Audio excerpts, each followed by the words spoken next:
Bom dia, Escola de Profetas. Bom dia. Bom dia para você que está em casa. Que alegria ter você conosco mais esse dia, para nós louvarmos ao nosso Deus e estudarmos mais um pouco da sua palavra. Que a sua vida seja grandemente abençoada. E para nós começarmos esse momento, nós vamos orar ao nosso Deus. Nós vamos nos ajoelhar e vamos falar com Ele, porque nós sabemos que a oração é como a respiração. Se a gente não respirar, a gente não vive, né? E nós vamos agora nos ajoelhar e falar com o nosso Deus. Pai eterno que habita no mais altos céus, nós te somos imensamente gratos, ó Deus, por esta vida que o Senhor nos deu. Muito obrigado, ó Pai, por mais um dia que o Senhor nos dá, por mais uma chance de nós estarmos aqui, Senhor, para aprender mais de Ti. Em nome de Jesus, nós te pedimos as Tuas bênçãos do céu, ó Pai, Tua graça, Teu amor, para que venha inundar o nosso coração neste momento, ó Pai. Receba, Senhor, o nosso culto em adoração a Ti e abençoa nossos irmãos que estão do outro lado, que o Senhor possa, em nome de Jesus, ó Pai, estar presente na vida deles, hoje e sempre. Em nome de Jesus, eu te peço tudo isso. Amém. A todo ser humano, o Senhor Jesus faz uma pergunta: você está pronto? E nós devemos prontamente responder. E neste momento nós iremos louvar ao Senhor com o hino 306, que é a resposta dessa pergunta do Senhor. Eis-nos prontos.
Amém. Que quando nosso Jesus nos perguntar, nós possamos responder: eis-nos prontos a morrer por Ti.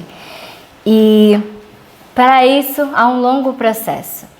E na nossa caminhada, todos vocês sabem que a gente decora todos os dias a palavra de Deus, para que nós guardemos realmente a palavra do Senhor no nosso coração para não pecarmos contra Ele. E o versinho dessa semana é 2 Coríntios 4, do 17 e o 18. Vamos lá no 3? 1, 2, 3. 2 Coríntios 4, 17 e 18. Porque a nossa leve e momentânea tribulação produz para nós um peso eterno de glória muito excelente, não atentando nós nas coisas que se veem, mas nas que se não veem, porque as que se veem são temporais, e as que se não veem são eternas. 2 Coríntios 4, 17 e 18. 2 Coríntios 4, 17 e 18. Porque a nossa leve e momentânea tribulação produz para nós um peso eterno de glória muito excelente, não atentando nós para as coisas que se veem, mas nas que se não veem, porque as que se veem são temporais, e as que se não veem são eternas. 2 Coríntios 4, 17 e 18. 2 Coríntios 4, 17 e 18. Porque a nossa leve e momentânea tribulação produz para nós um peso eterno de glória muito excelente, não atentando nós nas coisas que se veem, mas nas que se não veem, porque as que se veem são temporais, e as que se não veem são eternas. 2 Coríntios 4, 17 e 18. Amém. Deus seja louvado pela minha vida, por sua vida. E agora fique com o estudo. Que Deus te abençoe e até a próxima. Bom dia a você que está em casa. Bom dia à nossa igreja. Bom dia, Neuzi. Bom dia, professora. Estamos aqui juntas novamente. Que bom que o Senhor Deus nos deu essa oportunidade de falarmos um pouco, né, sobre a palavra do Senhor. Verdade. Então, você que está em casa, o nosso estudo desta madrugada esteve lá em Jó, o capítulo 28 e 29. Mas a gente também leu Mateus, não foi? Mateus capítulo 13, do 1 ao 23. Do 1 ao 23. E nós estamos no nosso livro de Parábolas de Jesus. Olha que coisa legal, né? Estamos iniciando aí a leitura de mais um livro que vai ser mais uma bênção na nossa vida, né? Com certeza. Muito bem, então, falando um pouquinho aí, Neuzi, do capítulo 28 de Jó, o que Deus falou ao seu coração ao você ler esse capítulo? O capítulo 20, eu achei interessante que o que a gente leu em Jó tem tudo a ver com o que vamos ler em Mateus, né? Mas o que me chamou a atenção aqui no livro de Jó, no capítulo 28, do verso 1 em diante, fala assim: Na verdade, há veios de onde se extrai a prata, o lugar onde se refina o ouro. O ferro tira-se da terra e da pedra se funde o cobre. Ou seja, aqui está falando que o homem explora a terra, né? A terra é explorada e da terra ele extrai o ouro, pedras preciosas. E quando o homem faz isso, ele não está nem preocupado com o que ele vai destruir, se ele vai destruir uma nascente, se ele vai destruir uma família que mora ali próximo. Geralmente as pessoas exploram atrás dos minerais que a terra tem. A terra tem tesouros, né? Deus criou tesouros na terra. E nós vemos que o Jó vem falando isso, mas também ele vem falando que a verdadeira sabedoria não está nisso. A verdadeira sabedoria está em Deus. E aí ele fala aqui no verso 12, ele vem falando sobre a sabedoria, ele fala, mas onde se achará a sabedoria? Verso 12, porém, onde se achará a sabedoria? E onde está o lugar da inteligência? Né? Então, muitos acham que são coisas como tesouros de ouro, pedras preciosas, o ferro, enfim, que traz benefícios financeiros, realmente traz. Mas nós vimos aqui no Brasil mesmo cidades que foram destruídas por causa de exploração de minerais, né? Como a história de Mariana, lá a gente viu. pessoas que realmente perderam sua vida porque empresas estavam explorando a terra. Mas nós vemos aqui Jó mostrando que a verdadeira sabedoria está em Deus e só pode ser encontrada em Deus. E ele fala um verso interessante que eu grifei aqui, no verso 28. Ele explica o que ele quer dizer no verso 28. Ele diz assim, ó, e disse ao homem, eis que o temor do Senhor é a sabedoria e apartar-se do mal é a inteligência. Então aqui ele explica o que é realmente sabedoria, temer o Senhor.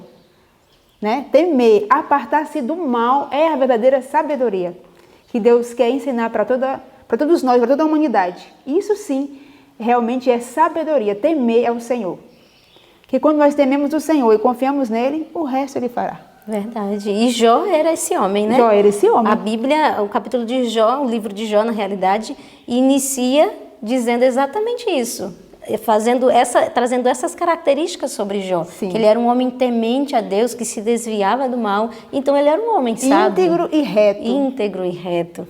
Exatamente. E Jó vem dizendo assim, olha, os homens se gastam atrás dessas coisas, mas onde está mesmo a sabedoria, que é tão importante? Porque você pode ser milionário, mas se você não tiver sabedoria para administrar, se você não tiver sabedoria para viver, isso de nada vale. Então Jó está dizendo, olha, o que realmente importa é isso, é temer a Deus, é se desviar do mal.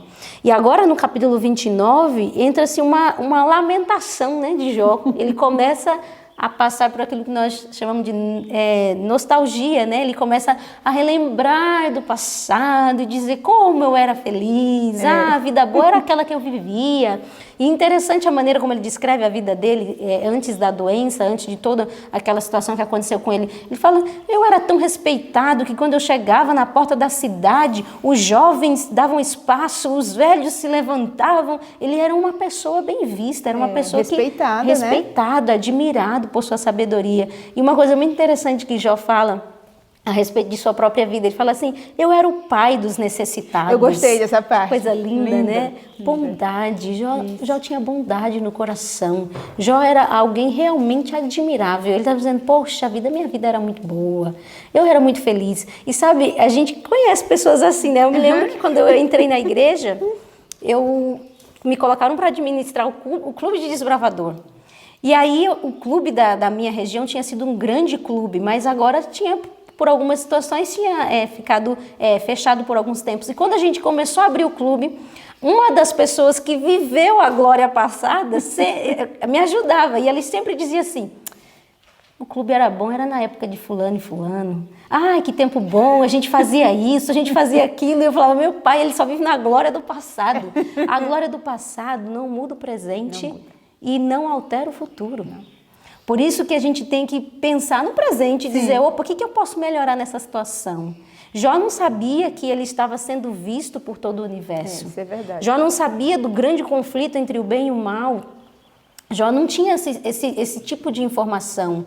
Mas pensa só, nós entendemos isso de maneira mais ampla. Como nós precisamos sair da glória do passado e realmente fazer o quê? Lutar pelo presente e lutar pelo futuro para que seja diferente. Seja diferente, né? É verdade. Agora indo para Mateus capítulo 13, olha só que interessante. Nós vamos estudar mais uma parábola de Jesus e é a parábola do semeador. Verdade.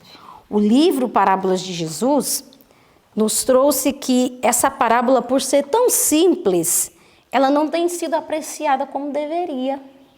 Por sua simplicidade, a gente não explora dessa parábola as coisas que Deus tem para nos dizer ali, que são coisas profundas. Grandes ensinamentos a gente viu, né? Nossa, muito. Uma riqueza de detalhes que o livro vem apresentando. Exatamente. Nós vimos no estudo de ontem com a Dudinha e com a irmã Marisa que quando Deus criou o planeta, né, criou Adão e Eva, colocou eles no jardim do Éden e diz que a natureza era um instrutor deles, era o professor. Eles olhavam para a natureza e tiravam as lições sobre Deus. Interessante que quando você vai no Patriarcas e Profetas, você vê que a senhora White faz uma declaração bem interessante, diz que Adão conversava com as folhas, conversava com as flores. Como era essa conversa?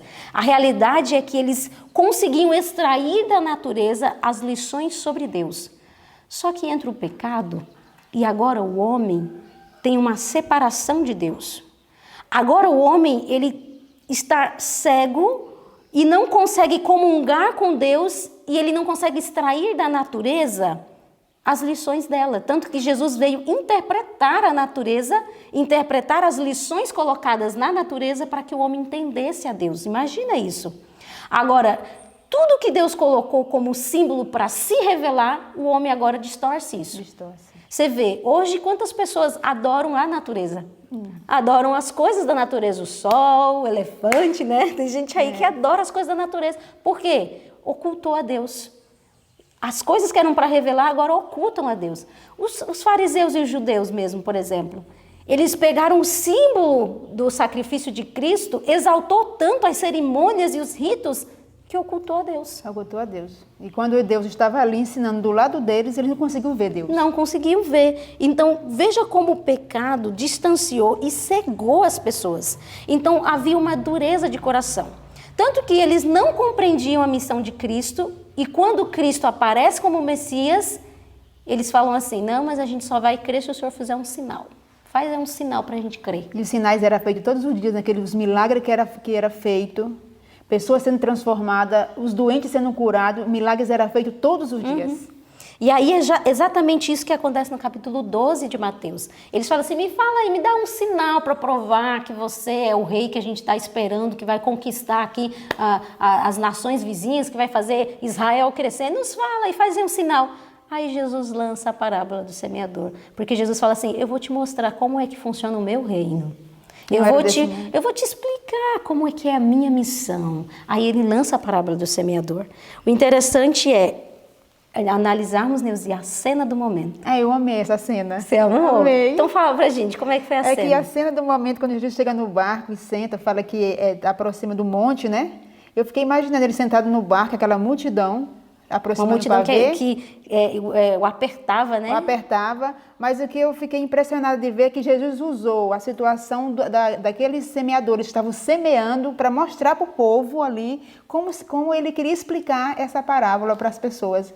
Que o reino de Deus era como aqueles semeadores estavam semeando a semente. Gente, foi tremendo aquilo. Foi muito lindo. Eu fico imaginando a cena. Ele usar a cena da natureza para explicar. Uma cena do momento, porque a multidão estava ali querendo ouvir Jesus. Aí a multidão era tão grande que ele precisou subir no barco e dizer, afastem um pouquinho para mim fazer do barco de vocês o meu púlpito e eu pregar para essas pessoas. E aí eu fico imaginando Jesus falando, porque o livro diz que os temas que Jesus mais gostava de falar era sobre o amor de Deus e a santidade de Deus. Eram os temas que Jesus amava abordar.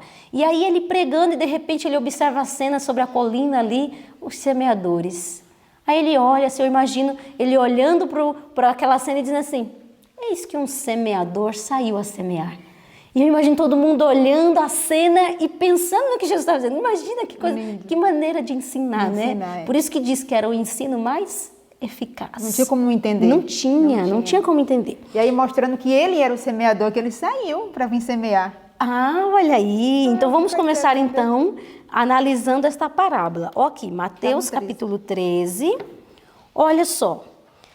A partir do versinho, vamos ver aqui, 3, né? E falou-lhes de muitas coisas por parábolas, dizendo, eis que o semeador saiu a semear. Quem é esse semeador? Eu achei isso lindo. Lindo demais, demais. Quando Parábolas de Jesus trouxe essa explicação. Quem é esse semeador que saiu a semear? Professor, o próprio Jesus saiu do céu para vir semear num lugar perigoso. Porque lá conta que os semeadores saíam da cidade que era toda murada, protegida, e eles iam, e era perigoso para onde eles iam, para fora da cidade, né? Então Jesus saiu do seu trono de glória, onde ele era adorado pelos anjos, onde ele era rei, e ele saiu para um lugar perigoso, veio para a terra. Exato. Semear na terra, onde ele corria risco de vida. Corria risco de vida. E outra coisa, Neuzi, Gente, tremendo. Ele saiu para semear para um trabalho muito difícil. Muito difícil. Diz que exigia dele, olha só, ele saiu como um homem sofredor, tentado, na solidão, para semear com lágrimas e regar a semente com o seu próprio sangue. Sim. Pensa nisso, que coisa poderosa. Poderosa, e como a gente vê o amor de Deus. O amor de Deus. Não tem como a gente não ver o amor de Deus aí. Jesus fazia algo tremendo. Na solidão, eu fiquei pensando, meu Deus, ele foi solitário. Foi. Homens de dores aqui na terra. E ele diz, eu sou... É como se ele estivesse dizendo, quando ele diz, eis que um semeador saiu a semear. Ele estava dizendo, eu saí do meu trono para semear. Essa era a missão de Cristo, era semear. Imagina isso. Ele não veio como um rei para governar, não, para semear. Agora, o interessante é que esse semeador se aplica tanto a Cristo, como também para quem? Para nós que somos chamados a semear. Exatamente. O livro diz que nós também somos semeadores. Imagina isso. Nós também somos semeadores que precisamos deixar tudo como Jesus deixou e segui-lo. Sim, até cita Mateus, né? Seguir o exemplo de Cristo. Nós precisamos fazer isso. E diz que do mesmo jeito que Cristo semeou, nós também devemos semear com trabalho, lágrimas, solidão e sacrifício. Pensa nisso. Nós precisamos nos envolver nesse tipo de trabalho que Cristo também se envolveu. Mas aí ele diz que o semeador saiu a semear. E o que o semeador semeava? Né? Eu sei que é semente. O semeador era semente, mas Jesus é a palavra. A semente é a palavra de Deus. Me fala aí, Neuza, a palavra de Deus é importante? Demais. Aqui foi tão claro em dizer que o caráter é mudado e transformado através da palavra. Por isso que Jó, tão sábio, falou que a verdadeira sabedoria estava em temer o Senhor. Porque Jó sabia realmente isso. A semente é a palavra do Senhor. E através de estudarmos a palavra do Senhor é que nós somos transformados o nosso caráter. Agora, sabe uma coisa tão linda que eu achei? Esse aqui eu vou ter que ler, porque eu fiquei assim, me demorando nesse parágrafo, pensando assim, meu Deus, me ajuda a entender isso aqui, Senhor, que esse negócio é muito grande. Olha só, o parágrafo que começa assim, a palavra de Deus é a semente. Diz que toda semente tem em si um princípio germinativo, né? A planta, a semente da planta tem esse princípio germinativo. Nela está contida a vida da planta. Do mesmo modo, a vida na palavra de Deus. Quem ouve a minha palavra e crê naquele que me enviou, tem a vida eterna. Foi o que Jesus disse em João 6. Em cada mandamento, em cada promessa da palavra de Deus, está o poder, sim, a vida de Deus, pelo qual o mandamento pode ser cumprido e realizada a promessa. Aquele que pela fé aceita a palavra, recebe a própria vida e o caráter de Deus. Você tem noção do que é isso? Isso é tremendo demais, porque quando Jesus falou que haja luz, a palavra foi falada e aconteceu. Então ele está falando aqui que quando a gente recebe essa semente, que é a palavra, nós recebemos vida. E poder. E o caráter de Deus. E o caráter de Deus. Você consegue imaginar, quando nós recebemos a palavra do Senhor no nosso coração, é Deus agindo em nós. É a vida de Deus em nós, porque a palavra de Deus tem vida, tem poder. E isso é muito grande. E sabe uma coisa muito triste que tem acontecido nos dias de hoje? Nós vemos muito isso. A palavra de Deus tem sido cada vez mais escanteada, porque o diabo sabe que a solução da humanidade está nisso.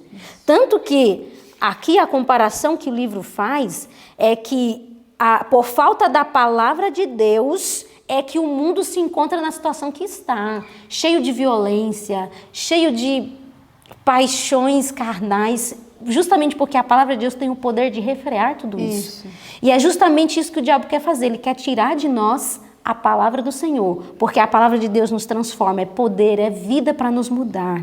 E pensa só, cada vez mais as pessoas têm colocado assim em alto opiniões humanas, né, de grandes teólogos e não sei o quê, blá, blá, blá, ou até mesmo cientistas. Autoajudas, mas exato, coach, né? Então, a palavra ficou fora. Tiraram a palavra da escola, tiraram a palavra da família, da vida. E hoje a gente vê que realmente nós estamos num mundo totalmente famílias destruídas, porque falta a palavra. E você falou uma coisa importante, da escola. Olha só, isso me impressionou muito, porque diz que o grande fundamento da obra educacional deveria ser a palavra de Deus.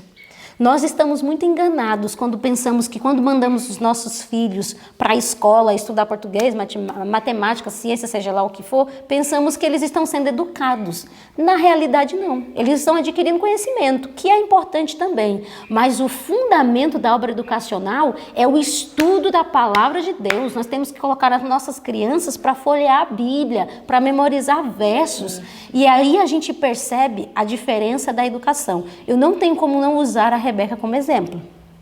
Porque ontem à noite, na hora que eu li isso aqui, eu fiquei pensando, meu Deus, é verdade. Aí eu fui procurar, com quantos anos uma criança aprende a ler? Aí quando eu pesquisei, a média é entre 5 anos até 7. Uma criança começa a aprender a entender as letras, a falar e ler o que está escrito. E eu fiquei pensando, meu Deus, com 3 anos a Rebeca já começa a meio que ler. Às vezes eu fiquei espantada quando eu estava estudando os versinhos com ela, e aí ela colocou o dedinho em cima do parágrafo e começou a falar o parágrafo. Eu falei, menina, lê de novo. Eu falei, lê de novo aqui. Você está entendendo o que está escrito aqui? Aí ela disse aqui, ó, J, não sei o quê. Ela consegue já, não ler completamente, mas já consegue identificar as palavras. Eu falei, meu Deus, essa criança só tem 3 anos. Por quê? Porque qual é o fundamento da educação que está sendo colocada na vida dela? O estudo da palavra de Deus, as coisas de Deus. Então, com certeza, quem estuda a palavra de Deus fica mais inteligente. Com certeza. A gente viu tudo isso aí hoje, explicando no livro, mas a gente vê isso na prática, na vida da Rebeca. Na vida da Rebeca. E aí, às vezes, você aí de casa pode pensar assim, por que eu sou tão morno espiritualmente? Por que minha vida espiritual não funciona? Eu vejo todos os irmãos aí, tem fervor, mas eu não tenho, me falta esse vigor, essa vida espiritual. Começa a estudar a palavra de Deus. Pega a Bíblia e começa a ler e faz o seguinte, faz o que os discípulos fizeram. Porque quando Jesus falou da parábola, os discípulos não entenderam. Pô. Aí eles foram até Jesus falando, eu não entendi não, tem como o senhor explicar? Verdade. E Jesus não se recusou, Jesus falou assim, peraí que eu vou explicar para vocês, ó, é isso. E Jesus quer fazer o mesmo com nós. Se você tem dificuldade de entender a Bíblia, meu irmão, peça a Deus, Senhor, me ajuda a entender. Ele vai te ajudar, é o desejo dele. É o desejo dele, ele vai dar sabedoria. É o desejo de Deus.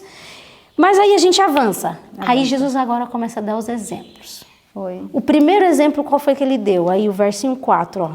O versinho 4 ele fala onde há a semente, né? Quando semeava, uma parte da semente caiu junto ao caminho. Aí vieram as aves e comeram-na. Esse é o primeiro exemplo. É. O semeador jogou a semente e uma caiu, como diz aqui, junto ao caminho. Mas o caminho não tinha muita terra, né? Não tinha muita terra. E como é que fica o caminho quando a gente fica pisando nele? Então, fica difícil da semente germinar aí, né? Fica duro o caminho? Fica duro o caminho. Pode vir os pássaros e comer também, porque às vezes não entrou na terra, né? Uhum. Tem mais dificuldade para germinar aí. Ou seja, esse caminho não era um lugar bom para uma semente crescer. Não é isso? Isso? E no verso 19, Jesus explica quem é esse tipo de pessoa. Sim. Que ele está explicando. Ó, o verso 19. Ouvindo alguém a palavra do reino e não a entendendo, vem o maligno e arrebata o que foi semeado no seu coração. Este é o que foi semeado junto ao caminho. E aqui o livro trouxe características de pessoas que representam esse grupo, né? Porque, ó, se Cristo é o semeador e a semente é a palavra, o solo é o quê? O solo é o nosso coraçãozinho. É o nosso coraçãozinho, isso mesmo. Ele tem que ser muito boa a terra para poder essa semente entrar e germinar. Mas agora, falando sobre o solo a semente que caiu no caminho, como são essas pessoas? Olha só, eu coloquei aqui no meu livro que o solo ao pé do caminho são os distraídos. Olha aí, vamos então falar um pouquinho sobre as características desse grupo, como é que são as pessoas, que representam esse grupo. Olha aqui, ó. O parágrafo que inicia, a semente lançada ao pé do caminho, representa a palavra de Deus, quando cai no coração de um ouvinte desatento. Olha isso. Mas não só isso fala. Diz que o caminho é calcado, pisado pelos pés de homens, e animais, e é o caminho que se torna estrada para comércio do mundo, seus prazeres e pecado, absorvido em aspirações egoístas, condescendência pecaminosa, e lá se vai, e essas pessoas, por conta de todas essas situações, se tornam indiferentes. A alma endurece, né? A alma endurece, assim como o caminho que é pisado por homens e animais, a alma endurece pelo quê? Pelos prazeres, pelo pecado, pelo egoísmo, pela condescendência pecaminosa. Então são pessoas, é um grupo de pessoas que estão distraídos com o mundo, que gostam dos seus prazeres. Não quer mudar. Não, tá bom assim. Tá bom. E isso vai endurecendo o coração da pessoa. E uma coisa muito interessante, que pessoas que têm esse tipo de comportamento, de posição, diz que Satanás, que representa aí as aves que comem a semente do caminho, diz que ele faz o seguinte, ó, preocupa a mente com projetos mundanos, faz a pessoa ficar preocupada com as coisas do mundo, com negócios, com trabalho, fica colocando isso na cabeça da pessoa e isso rouba dela a palavra de Deus, ela não consegue confiar e crer em Deus. E nem ter tempo para isso também. E nem ter tempo para isso. Diz que ele fica instigando a pessoa a criticar e isso a aí duvidar. é grave demais, eu achei. Pensa nisso, Como Nezinha. ele trabalha nessa parte. Trabalha. Do Sim. criticar, né? De A colocar. pessoa se coloca como crítica da palavra de Deus. Vai para o culto, ouve um sermão e fica assim, você viu aquele pregador?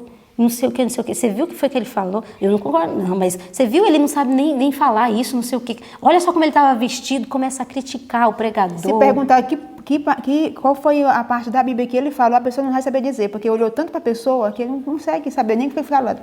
E sabe que isso é muito, muito ruim? Pais que se sentam à mesa diante dos filhos para criticar e condenar um pregador que está levando a mensagem de Deus. Para criticar e ficar dizendo assim, você viu fulano? Você viu a roupa que estava? E não sei o que. Diz que isso é um veneno para a alma das crianças, porque elas crescem nesse ambiente de que,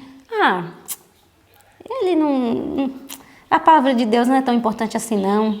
Ele passa a não respeitar e reverenciar a palavra de Deus como deveria, e isso é a sementinha da incredulidade sendo lançada. Sendo lançada e crescendo ao longo do caminho. E crescendo. E sabe uma coisa que me espantou muito nessa parte, quando o livro fala sobre a semente que caiu ao caminho? Diz que Satanás, está no parágrafo que começa, como os pássaros estão prontos para tirar a semente do caminho, diz que Satanás e seus anjos estão nas reuniões onde o evangelho é pregado. Misericórdia. Foi ele Pensa nisso. tão pesado. É muito sério isso aqui. Quando você abre a Bíblia, quando você está no culto, existe uma guerra a qual você não vê. Existe uma guerra entre o bem e o mal, para poder ter a supremacia na sua mente.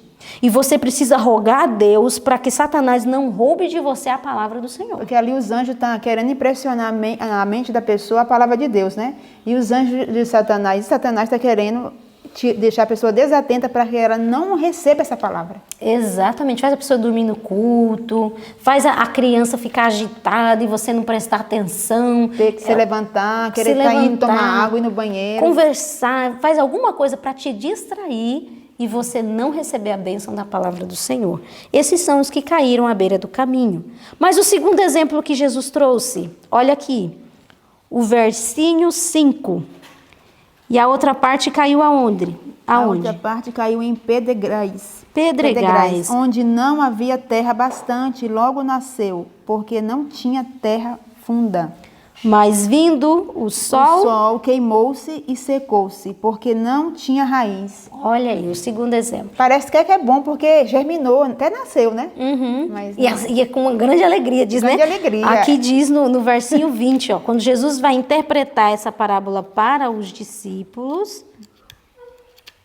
ele diz assim, ó, no versinho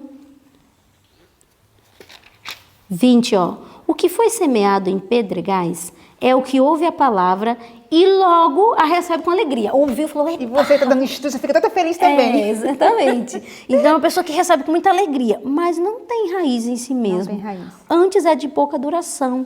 E chegada a angústia e a perseguição por causa da palavra, logo se ofende. Pensa nisso. Deus não está falando assim, ó, aqueles que aceitam muito depressa vão... Não, Deus não está falando isso. Você tem mesmo que aceitar... A palavra de Deus chegou ao seu ouvido, você tem que aceitar, se apoderar dela e dizer, vou viver em cima dela. Isso. Mas o que acontece? Vem o que vier. Vem o que vier. O que acontece com o que cai dentro das pedras? A palavra de Deus mesmo já diz, tendo pouca raiz. Tendo pouca raiz, não consegue chegar lá na terra e se enraizar mesmo e puxar os nutrientes da terra, não consegue. Qual é esse grupo? Que grupo de pessoas está representando? Eu coloquei aqui no meu livro, ó, no pedregal, são aqueles que têm a religião superficial. Não têm experiência com Deus. Pensa nisso, são pessoas que estão na igreja, que aceitaram Jesus, mas não têm experiência com Deus de verdade, sabe? Tem uma religião superficial, vai para a igreja, vai para o culto. Porque acostumou a ir, né? Está acostumado a ir, já é um hábito ir para a igreja. Exato. Né? É automático, oração, é automático. Exato. Então, ou seja, não vive os princípios da palavra de Deus, não fortalece na palavra de Deus a ponto de quando vir as dificuldades, você está de pé. É engraçado, quando você olha uma planta viçosa, bonita, você não sabe o que está acontecendo lá debaixo da terra, que você não está vendo, é invisível. Do mesmo jeito é a vida do cristão. Você vê um cristão que for fervoroso, que busca a Deus, você não vê o invisível. Qual é o invisível? O quanto ele luta para estar com Deus, o quanto ele ora, o quanto ele se apega à palavra do Senhor. Então existe um invisível ali que não está sendo visto, a busca de Deus. E sabe, o problema desses pedregais é justamente isso. Eles não têm ligação com Deus. E outra coisa que o livro trouxe. Ofendem-se quando a palavra de Deus lhes apontam algum pecado acariciado ou exige renúncia e sacrifício. Fica ofendido. Sabe aquela pessoa que quando é apontado para ele algo que ele precisa resolver na vida dele, ele fica, mas e você faz isso? Pessoas que ficam bicudas. Vou para a igreja mais não. Irmão, você viu? Irmão fulano olhou não pra falou mim e falou comigo. assim. Não vão mais para essa igreja, não. Qualquer motivo. Os irmãos tudo falso. Qualquer coisinha é motivo, né? Qualquer coisinha é motivo. Porque a raiz não está em Cristo. A raiz não está em Cristo. Eu vou falar para vocês, se tem uma coisa que sempre me alegrou na igreja é quando um mensageiro traz uma mensagem de repreensão para minha pessoa. Quantas vezes eu saí da igreja chorando? Porque a palavra vinha para mim repreender. Eu ficava tão feliz, porque eu digo, nossa, essa pessoa nem sabe que Deus a usou para falar comigo hoje. E interessante que eles podem até reconhecer as suas imperfeições, mas eles não confessam de maneira particular cada pecado para Cristo. E cada pecado vai os fortalecendo para continuarem na natureza egoísta. Pensa nisso, esse é o grupo pedregal. Mas eu queria ler, nós já temos que avançar, mas eu queria ler isso aqui que me encantou muito, encheu muito meu coração. Olha só, a verdadeira santidade... É assim que começa o parágrafo, a página 48. Verdadeira santidade é integridade no serviço de Deus. O que se entende por essa frase? Alguém que se doa por inteiro. É completamente Deus. Isso é santidade. Olha aí. Esta é a condição da verdadeira vida cristã. Isso. Cristo requer a entrega sem reservas, o serviço não dividido. Exige o coração, a mente, a alma e as forças. O eu não deve ser acariciado. Quem vive para si mesmo não é cristão. O amor precisa ser um móvel de ação. O amor é o princípio básico do governo de Deus, no céu e na terra, e deve ser o fundamento do caráter cristão. E o amor ele é revelado no sacrifício. Se amamos a Jesus, gostaremos de para Ele viver. Isso aqui foi tremendo demais, encheu meu coração. De apresentar-lhe nossa oferta de gratidão, de trabalhar para Ele. O próprio labor será fácil. Anelaremos o sofrimento, labuta e sacrifício por sua causa. Simpatizaremos com seu anseio pela salvação de homens. Sentiremos pelos homens a mesma eterna paixão que ele sentiu. Esta é a religião de Cristo. Qualquer coisa menos que isso é um engano. Nenhuma simples teoria da verdade ou profissão de discipulado salvará alma alguma. Não pertencemos a Cristo se não somos inteiramente seus. Olha, isso é muito sério. Não pertencemos a Cristo se não somos inteiramente seus. É pela indiferença na vida cristã que os homens se tornam de propósitos fracos e desejos mutáveis. O esforço de servir tanto ao eu como a Cristo faz do homem ouvintes de pedregais e não resistirá quando lhe sobrevier a aprovação. Esse é o nível de vida que Cristo quer para nós. Não existe outro. E se você não está dentro desse nível, busque a Deus, porque você precisa estar dentro desse nível. Aqueles que não se entregaram de forma completa a Cristo não pertencem a Cristo. Não pode ficar nada, é tudo. E aí a gente entra para o terceiro grupo que Jesus fala. Os que caíram entre espinhos. Olha aqui o verso 7, ó. E outra caiu entre espinhos. E os espinhos cresceram e sufocaram. Aí a explicação dele aqui, ó, que ele dá para isso é no verso 22, ó.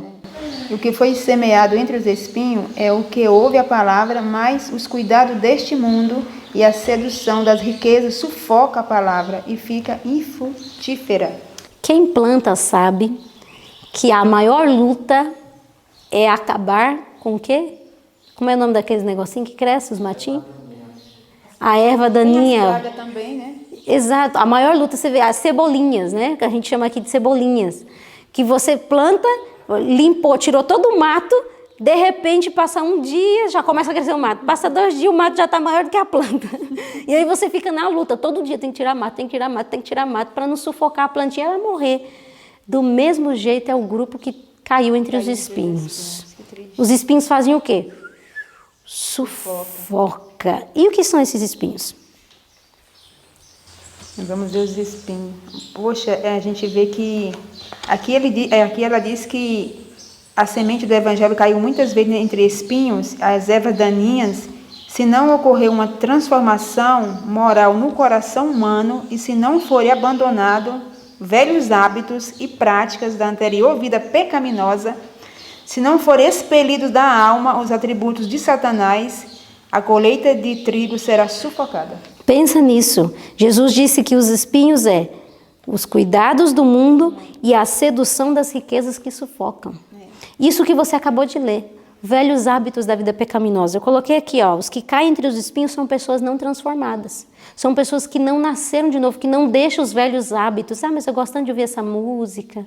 Ah, mas eu gosto tanto dessa roupa. Não é demais, não. O que tem? São pessoas que não abandonam os velhos hábitos. Jesus quer só o coração. Jesus quer só o coração. Pessoas que estão ocupadas demais. O diabo faz justamente isso. Ocupa a pessoa com muito trabalho, com muita coisa, com busca de riqueza, ambição, de a melhor faculdade, o melhor não sei o quê, o melhor emprego, melhor casa. Eu quero um carro, uma moto. Coloca várias ambições no coração do coitado que caiu entre os espinhos, e isso vai sufocando a palavra de Deus, isso vai roubando dela a oportunidade de ser transformada, de ter vitória sobre o pecado. Esse é o grupo que busca diversões, prazeres, que não permite que Deus mude o seu alvo, que não permite essa mudança de nascer de novo e agora eu vou dizer, não olho mais para cá, agora o meu foco é outro, meu foco é esse daqui. Então são pessoas que, infelizmente, alimentam o amor egoísta pelo prazer. Esse é o grupo que caiu entre os espinhos. E essa é a arma, viu, Neuzi? Essa é a arma do diabo. Encher a nossa vida de cuidados, de trabalhos e afazeres para a gente não ter tempo para Deus. Muitas vezes ele leva as pessoas, elas passaram a noite estudando para um concurso, mas as pessoas não conseguem estudar uma lição de escola sabatina, porque não tem tempo.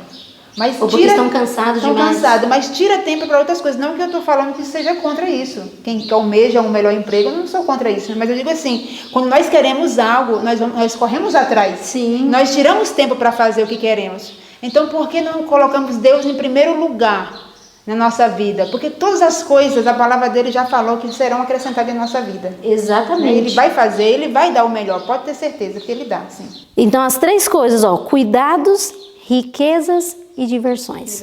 É justamente isso que ele lança na vida dos jovens, lança na vida de todo mundo, para fazer o quê? Para que sufoque a palavra de Deus. E isso é muito sério. Agora vem o último exemplo. O último exemplo da alegria no coração, né? Alegria no coração. Porque o último exemplo é...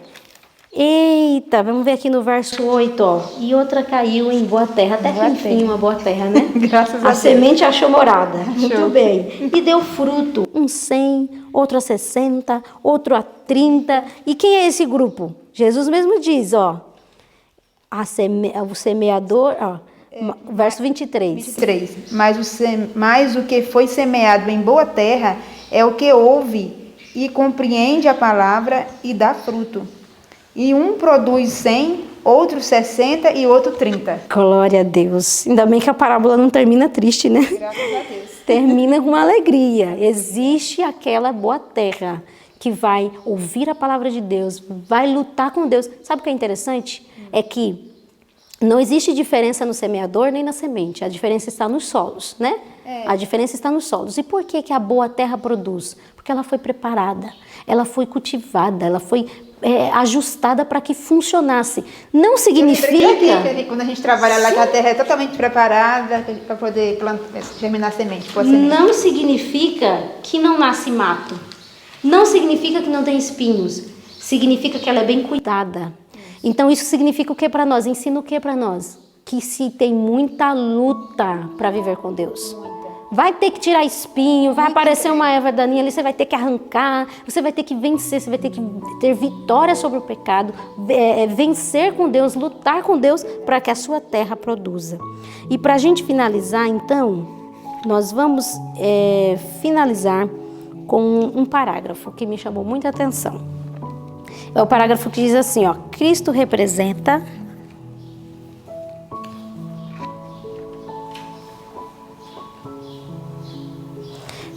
É a página 56. Aqui, ó. Cristo representa os diversos resultados da semeadura como dependentes do solo. O semeador e as sementes são, em caso, os mesmos. Desta maneira, nos ensina que se a palavra de Deus não executar a sua obra em nosso coração e vida, devemos em nós mesmos procurar a razão disto. Mas o resultado não está além de nosso controle. É certo que não podemos transformar-nos, mas temos o poder de quê? De escolha. E depende de nós o que queremos ser. Os ouvintes comparados com o caminho ou com os pedregais ou com o chão cheio de espinhos não precisam permanecer assim. Se durante o estudo você pensou assim, opa, eu sou igual esse, sou igual a semente que caiu entre espinhos, entre os pedregais, entre o caminho, você não precisa se desesperar. O Espírito de Deus procura continuamente quebrar o encanto da infatuação que mantém os homens absortos em coisas mundanas e despertar anelo pelo tesouro imperecível. Resistindo os homens ao Espírito, tornam-se desatentos ou negligentes para com a palavra de Deus. Eles mesmos são responsáveis pelo endurecimento do coração que impede a boa semente de enraizar-se pelas ervas daninhas que reprime o desenvolvimento. A grande pergunta que fica desse nosso estudo: como tratam a minha mensagem? Essa é a pergunta que Deus faz para nós. Como você tem tratado a mensagem de Deus que tem chegado ao seu coração? Vai depender de você a aceitação ou rejeição. E você aceitando ou rejeitando, isso vai decidir o seu destino eterno. Que os nossos corações sejam corações de terra preparada, sabe? Prepare o seu coração. Tire as ervas daninhas, tire os espinhos, tire os pedregais. Facilite, né? Coopere com Deus para a sua própria salvação. E que a mensagem do Senhor ache morada em você e você seja a boa terra que produza muitos frutos para a glória de Deus. Nosso amado Deus e nosso Pai, nós queremos pedir ao Senhor que realmente o nosso coração esteja limpinho de todo mal, que o Senhor nos ajude, nos dando poder, Senhor Deus, para usarmos a nossa escolha de maneira sábia, Senhor. Escolhemos as coisas que não perecem, as coisas eternas. Ajuda para que a nossa mente realmente esteja ligada à Tua mente. Que a Tua palavra, Senhor, a palavra que ouvimos hoje, seja vida em nós, seja poder de ação em nós, Senhor. Que nós venhamos, pelo Teu poder, retirar todos os espinhos, todas as ervas daninhas, tudo aquilo que atrapalha para que a Tua palavra cresça em nós, Senhor. Ajuda-nos a vencer velhos hábitos. Ajuda-nos, Senhor Deus, a não termos condescendência própria. Por favor, Senhor, que Teu Espírito Santo possa agir em nossa vida e assim nós possamos ser a boa terra que dá muito fruto e assim nós estarmos semelhantes a Ti. Peço pelo pessoal que está em casa, que o Senhor os fortaleça no que eles têm escutado, no que eles têm aprendido e que eles possam receber mais e mais da tua verdade e do Teu Espírito Santo. Nos colocamos em Tuas mãos para o dia de hoje, em nome de Jesus. Amém. Até amanhã.